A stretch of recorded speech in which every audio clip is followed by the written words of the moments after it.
Say a boy named Raju comes running to you and asks you, मेरे हाथ में एक छोटा सा पंछी है, बताओ ये जिंदा है या मरा हुआ है? Is it dead or alive? What would be your answer? Perhaps you will play on probability. Half probability है dead or alive. Well, there was a wise man who answered this query in an entirely different manner.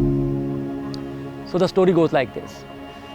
एक बार की बात है, जैसे normally stories शुरू होती हैं. Once upon a time, there was a wise man who used to live on the top of mountain in the cave. He used to meditate almost all the time. Surrounding villages के जो लोग थे अक्सर उसको approach करते थे जब भी वो प्रॉब्लम में होते थे. And he used to guide them and answer almost every query. एक बच्चा था शरारती, राजू के नाम से. उसने एक प्लान बनाया to prove this baba wrong. He planned कि मैं ना एक छोटा सा पंछी अपने हाथों में लेके जाऊंगा and I will ask him ये जिंदा है या मरा हुआ है. जैसे उसने आपसे शुरुआत में पूछा था ना, वैसे ही.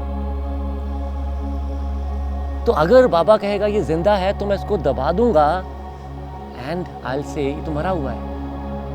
और अगर बाबा ने कहा ये मरा हुआ है तो I will just open up my hands and say देखो ये जिंदा है. So in any way I will prove him wrong. With this plan in his mind वो माउंटेन चढ़ गया, ढूंढने लगा बाबा को. फाइनली ही स्पॉटेड बाबा was doing meditation. He waited patiently. जब बाबा मेडिटेशन से बाहर आए वो भागा हुआ गया और उसने एकदम से पूछा, बाबा बाबा बताओ मेरे हाथ में जो पंछी है वो जिंदा है या मरा हुआ है? Well, the Baba kept silent for 10-15 seconds and then smiled and said, beta, answer to that lies completely in your hands. And Raju was speechless. He couldn't ask any question further. And he said, yes, Baba, you are actually very wise and I'm really sorry that I tried to prove you wrong. Well, Babaji was not affected by that anyhow because he was back into his meditation.